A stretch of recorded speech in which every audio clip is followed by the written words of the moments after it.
Welcome back to Talk Horror to Me, the only movie review horror podcast where all of our cast knows that Spanish abbeys are a terrible real estate investment.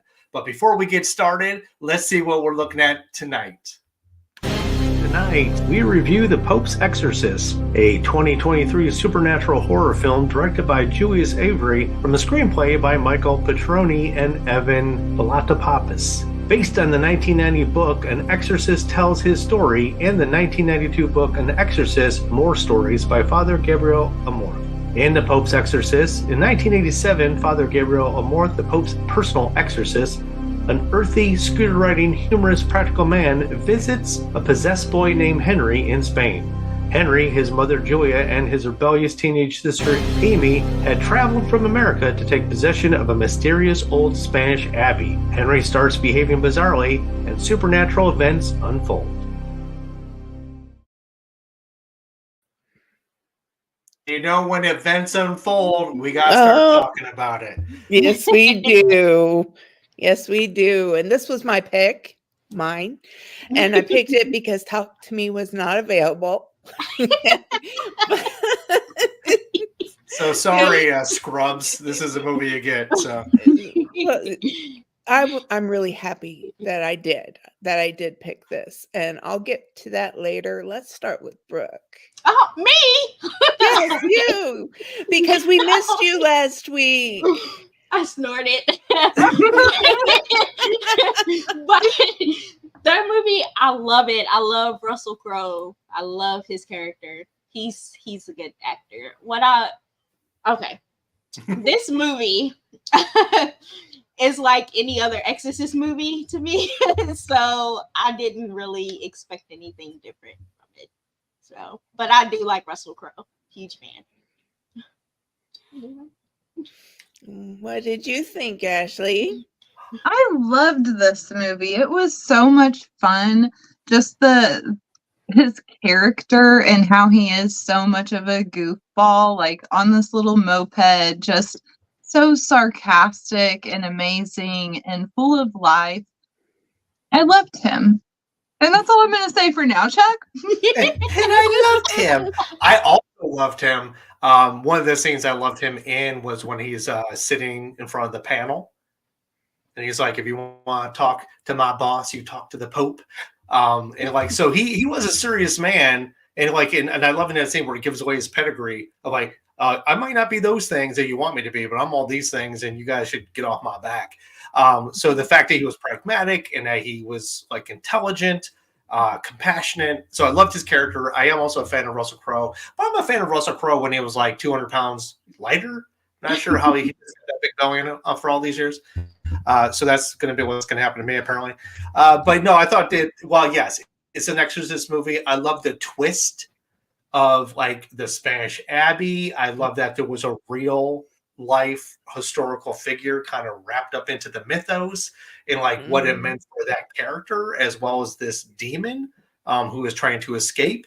So while we've seen haunted houses and like the demonic wells in the middle of the basement, and we've seen this all before, I just thought it was well crafted using all those same tropes. So I really did enjoy it. It's my second time watching it because I kind of forgot what happened a couple months ago. I wanted to make sure I had enough to talk about. So yeah, for me, it was a really good entry into the genre. Yeah, I really enjoyed it. I'm not much of a Russell Crowe fan. I'm not. But I still enjoyed this. What can I say? Not that I have really watched many of his movies at all, but he did phenomenal. He was believable. In the little boy was so creepy. It was so creepy, and he did such a good job, and it was his debut as an actor. And I swear to you, if I see this child on the street, I'm going to run the other way because he had me that creeped out. It is, yes, like any Exorcist movie, but I had a lot of fun watching it. Yeah. And I guess that's entertainment for you. It is kind of like any other Exorcist movie, but then it's a little bit not. It stands out just a little bit with the other ones because it feels like you're getting to know little hidden secrets about like the Vatican and just how they do things. So that was really cool to me, where it's all fictional and fake, but wouldn't it be nice if they just revealed some of their secrets? Yeah, and it seems like that's a new trend with these type of movies as well. Is you get that hidden view, almost like what they did with Angels and Demons and Da Vinci Code, where you see all these hidden things that the Vatican's hiding we don't know about. So you can like make up all sorts of stories, kind of confirming that belief that there's all this covert stuff happening in the church. So I did like that absolutely as well, and also the idea of like this whole Spanish Inquisition twist of like what all things were happening and why, and how it came to be. Is like, I just like how they just put in enough real history to give you just like, oh yeah, just kind of chomp at the bits. The other thing I wanted to say is I like the original The Exorcist, when we find out why Karras was kind of haunted anyway by his own past.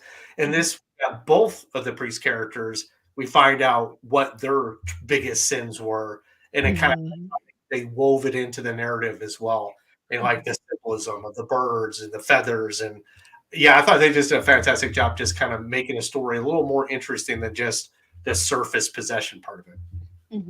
I agree. It's cool to make, because oftentimes we see a lot of Pope type figures, and we give them so much respect, and we forget they're still human. Yeah, they still have their demons just like everybody else does. So, nice touch. Great. Nice touch. I also like to touch on like how they were trying to vacate the head exorcist position, because that one line that I loved from, I can't remember what the guy's name was, when he said that it's the point of the church to be relevant or stay relevant to like what was going on. So this whole idea of like, we're here to battle evil. It's like, nah, we don't do that because people don't believe in evil anymore. So the church needs to adopt a different stance. So I like that. He was like, what? So if we don't fight evil, then why are we here? Why are we here as a church? So I like that kind of push-pull between his belief and this kind of quote-unquote new Vatican belief that these up-and-comers were trying to do, because it's easier to talk about evil when it's 100 years old versus 2023, or in this case 1987. Yeah. Yeah, and I gotta say, I talked about the little boy, the mother and the sister. The sister, I think she really played the part well, and this is a demon that jumps from people to people, and it's fantastic. Sorry, that's it. It had Evil Dead vibes to me. Yes. Yeah. So that when it went into Amy, spoilers, when there was some jumping or doubling, the whole idea of like, it felt very Evil Dead to me, Evil Dead versus Ash kind of feel. So I was totally digging that. But we're talking about favorite things, so let's talk about what are our favorite things. And these are a few of my favorite things. Ashley. The end. I can't spoil it, but the end. You mean like when the credits rolled and it just said the end at the end? No, Epic. Nope. That part, it was my favorite. You're just going to have to watch it, everyone at home. That was... Okay, are we talking about just real quick without spoiling, the thing that makes it seem like there might be more films seen? Well, kind of. I think that was a nice touch because it just plays into the whole universe, but just the finale, I should say, is because there was like an epilogue-y kind of thing too. Yeah. So, all right. Yeah, understood. I'd say the finale was my favorite. Agreed. Miss Carly Yates. Yes. Your favorite. Besides obviously that little boy. Well, it is when they lift up his shirt and it says, God is not here. Oh, that was creepy. And ironically, Carly, when I saw that scene, I was thinking to myself, I should write a horror book where the character the main character has been possessed many times, and every demon has written some crap across his body. What happens when that boy goes back to normal? Is that stuff still on his body as scarring? Could I have a character that all it is like constantly all these weird, demonic messages that are just never healed? Could I you think that would imagine be cool. yeah. locker room talk of all of that? The kids just got God is not here. Like, Hey, why do you never take your shirt off when you go to the showers? I don't want to talk about it, Don't man. you worry about it. You won't understand. It's like, no. How about you, Brooke? Mine is when I can't even get it out. I'm still laughing. Okay. Mine is when he lifted the mom and daughter up on the wall, and then he said something to her. I don't know if he grabbed her breast and said something to her or what. That was my favorite part. There was something about nursing. I need some milk, mommy, kind of thing. Yeah, that was that one of the things that's like, the kid was like, I gotta do what to this girl? My fellow actress. And you know what? It's almost like you need those scenes. You need like something so lewd by a supposed innocent to really ramp up the vulgarity of the possession. And that seems like that's all, whether it's Regan in Exorcist spouting out just the most vile things. You almost have to have that these days. Something's got to be like just so over the top and in your face that you're like, oh my God, I'm so believing this demonic possession. For me, I'm going to go back to my favorite scene, which is the beginning scene, the opener, where trying to get the demon to say its name, and then also like, hey, oh, you think you're cool? Oh, then why don't you go into this piggy? And let's see how powerful you are. And then the shotgun blast hits, and I'm just like, I was not expecting that shotgun to go off as fast as it did, and it was really took me by surprise. And there was some viscera, and for me, that was the start of the level of just the really well crafted level of malevolence when they did possessions or attacks. Every time they showed somebody thrown against a wall or strung up by their vestments or something, it just was next level, really just tight. Anytime there was something that was the demons throwing back at them. Like when they made Amy's head go all the way around. Oh, kudos! 5 stars. I almost wish I would have changed my favorite pick to the conversation where he was like, basically, this is a placebo. And I was just like, oh, damn. You're not supposed to be able to lie. Now, I have a question, because this is that classic trope. And Carly, I think you brought it up about Amy being the rebellious teenage daughter/sister. And I wrote down in my notes, yes, the pinnacle of that rebellious girl always has to be straddling a Spanish abbey railing, smoking a borrowed cigarette. Yeah. I mean, for me, it's like nothing says rebellion like being reckless on the top of a railing with a cigarette in your mouth indoors. So how do we feel about how that trope was portrayed for her being rebellious? You didn't see it as much as I thought you would. There was a lot of her caring for Henry, and that kind of takes you back away from, oh, this is a rebellious type of teenager, even though she said, oh, you want me to be the mom. Ooh, yeah. I think she had more angst about the mom than the brother, for sure. Yes. I mean, we had the double flips, the double birds there. We had a lot of eye roll. The don't make me take off my 1987 Sony Walkman headphones. Oh, but the soundtrack. Oh, yeah. Soundtrack was good. But my question is, later in the film, there's a possessed child across the second floor in the other room, but yet everybody seems to be. Somebody's downstairs, the priests are in the basement, the Amy's got her headphones on her bed with her feet up, writing in something.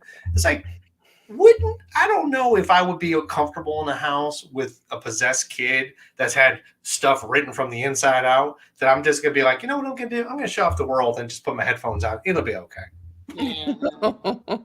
Yeah, you got a good point. Yeah, a good point. I mean, the soundtrack's good, but it ain't that good. It ain't good to keep me from not paying attention to the demons in my house. I was very concerned. I'm just saying, it's like, those are the type of things I'm like, if I was in that situation, Yeah. would I be okay with just shutting out the world? No, I'm pretty sure like I would just be sitting in front of the person like, do something. I dare you. What's my greatest sin? Yeah, what is me just sitting down to be like, hey demon, so like So I have doing a a little bit of question. self-reflecting. Am I good now, or do I need to do more? Like, And it did seem that the confession and the absolution second act obviously didn't hold a lot of power when it came down to facing down the demon. Right. I was like, he was still using it. what if you're like the Pope's exorcist, but you're older, and then you get like dementia, but then you still go to work and try to do an exorcism? Like, does the demon have any power over you if you can't remember what your biggest? So that'd be your best weapon, is what you're saying. It's like, I can remember the Lord's Prayer, but I can't remember all the sins I did prior to yesterday. I need to know for me, like, do I start battling demons in my old age, or am I good to do it now? Like, Shit. I think, honestly, you have a very good point.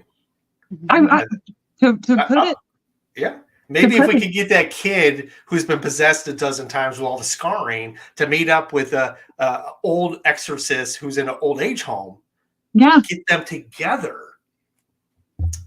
See, Sounds this like has potential to be like a very funny comedy horror. almost like a buddy cop movie. Yes. Like an Odd Couple. I love it. But we could get into this all day. But Brooke, what else did you love about this film? Anything stands out to you? No, it just kind of reminds me of any other Exorcist movie. I mean, That's fair. But did any other That's fair. Exorcist movie also made you remember The Descent? No.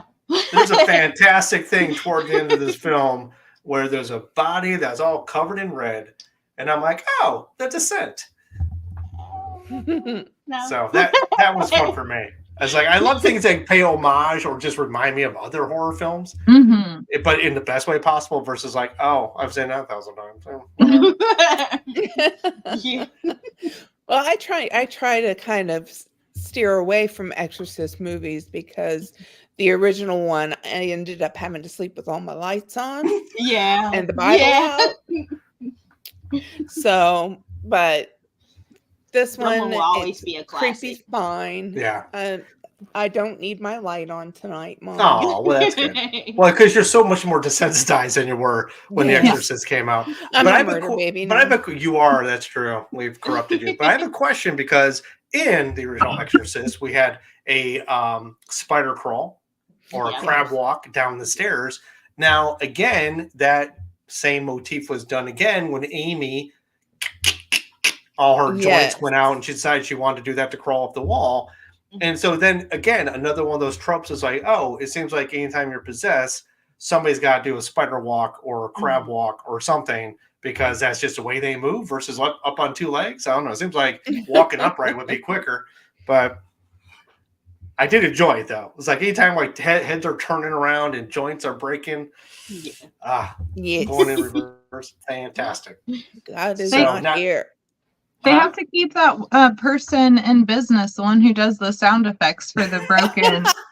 Like that person probably has a contract that's like. So you're saying this one Foley artist is like, listen, I got all rights and dubs for all the celery I'm breaking for those cracks. Yep. Yep, I guarantee it, because it happens sense. way too much in horror. Well, if that's the case, so I think we should find out how we're going to rate this gem.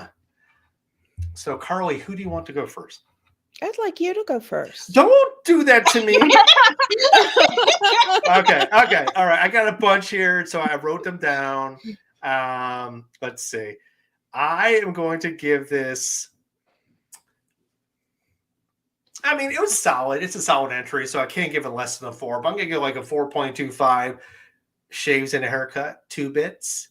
Because that's the knocking we were hearing all through the movie. Yep. In case you hadn't noticed.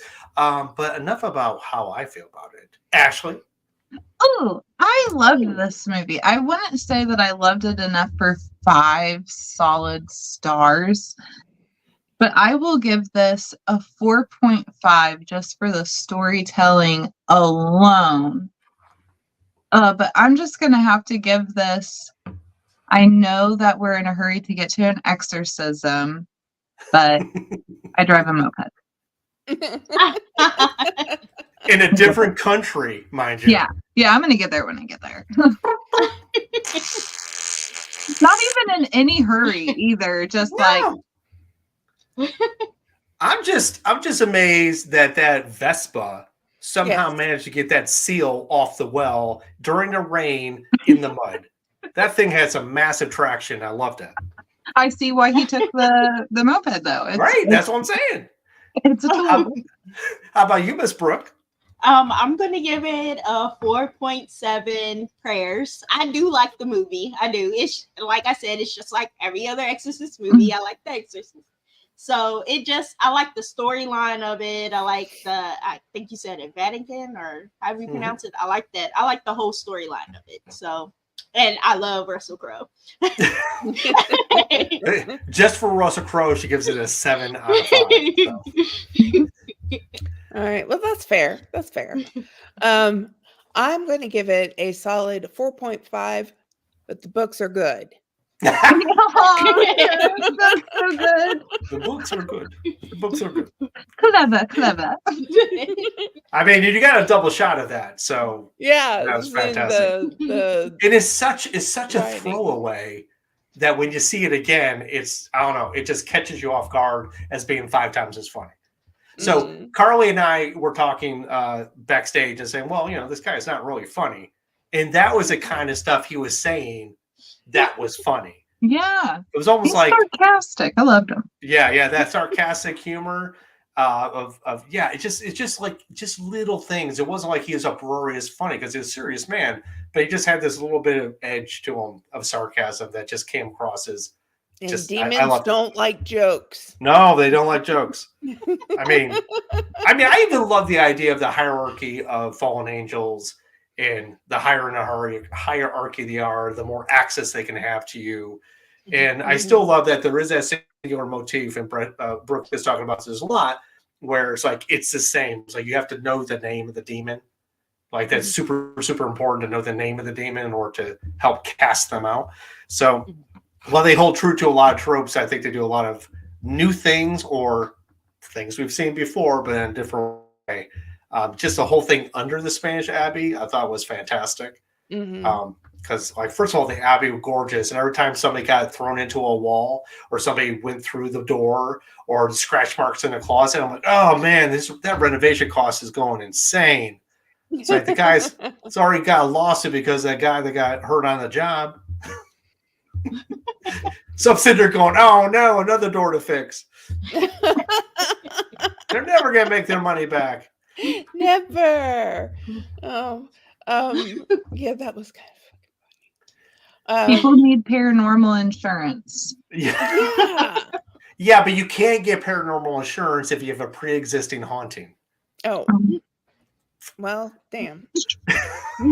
They had problems at this place before, so. Right. Well, that's what the guy at the Vatican said. Yep. We've had problems at this place before, which is like, and you're okay to let Century 21 relist that thing? I mean, you would think it would be Vatican property and stay in Vatican property hands so they can, maintain this thing. Ashley, you and me, we got to write this book. I know, right? Where the kid who's got all the scars on him, he's actually a real estate agent, and he starts looking for all the properties that should be in Vatican hands. I'm telling you, it's a mint. Oh, I love it's cold, I tell you. He was going to be a model. Yeah, right. Until that last one said, God sucks right here, and fuck backwards so you only can see it in the mirror. He just gets beat up all the time because people think that he did it to himself. They're like, what do you have against God? I'm telling you, I think we do have a gold mine on our hands. That's all I'm saying. That's all I'm saying. Do it. I'm telling you, do it. We will do it, but before we do that, we need to find out who is next. Me. And we're doing the collector. Now, this are we going to watch 1 and 2, or we just watching the first? Can we do both? Because we I can mean, do both. I love both. Hey. I will watch both and bring it back to y'all just because. But where can we watch this, Miss Brooke? You can watch it on Vudu, you can watch it on Tubi, and you can watch it on YouTube. Okay. Okay. I'm assuming all with ads, but free. Yeah. All right. Cool. Unless you have the special edition like I do, then you don't have any. Oh. Here we go again, guys. Brooke and her special editions. I mean, this is I why have she's the got the extra bookcase scene. behind her. It's all about like her special Criterion editions that she has. Yes, I have the ultimate special double deal director cut where they did a This third one movie, has but we never boobs. saw it.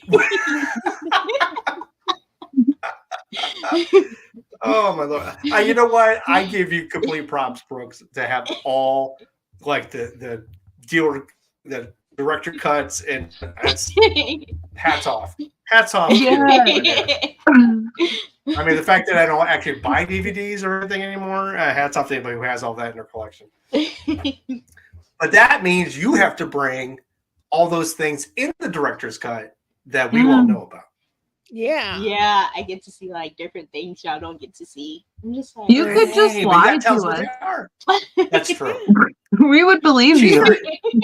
very that's true, but she's also very proud of her collection, so she's not going to shortchange that. That's her flex. That's Brooke's flex. I got the director's cut. Pow!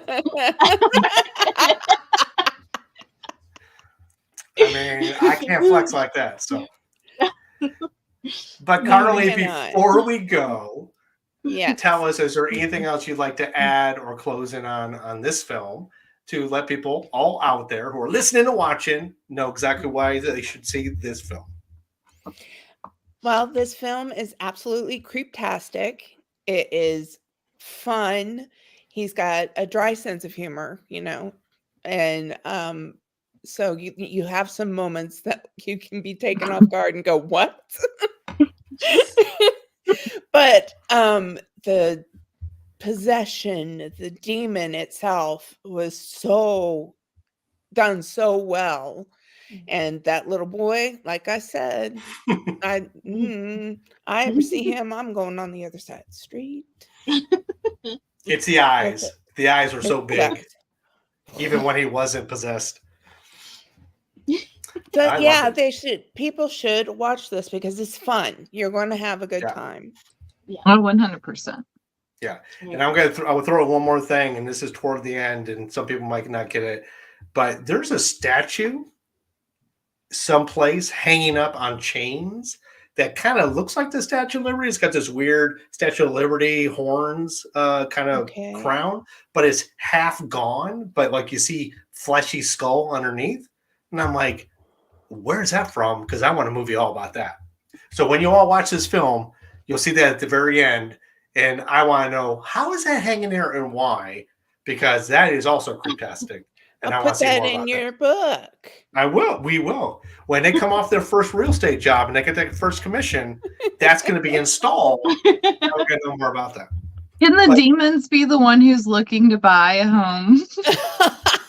His first home. They're done demoning for a Yes. while. They just want a nice retirement home. And they're But they- real estate Yeah, agents. but they move in right next to. They move right next to the old man. And it's like, I know you're from somewhere, but I can't remember what. And the demons are like, oh shit.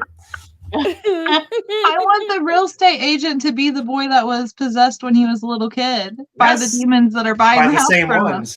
So He's like they're drunk. all very nervous between both the neighbor and the realtor. They're like, ooh, keep it low key, keep it low key, keep it low key. We'll get this house. Don't worry about it. 10% down, 10% down. Mortgage insurance, it's okay. Don't worry about it.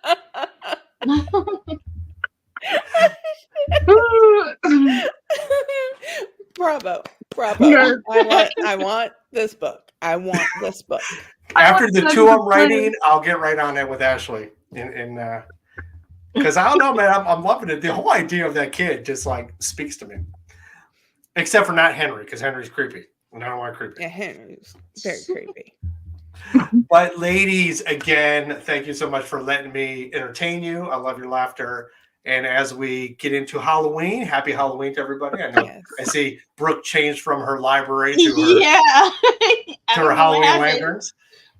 So thank you for that. But going forward, again, love to you all in this creeptastic time of year. And loved it. She's like,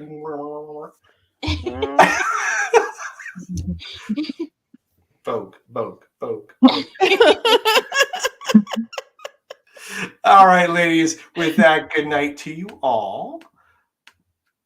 And for you, thank you again for joining us on this other Sunday night. We love having you here. And remember, as always, we will scare you later.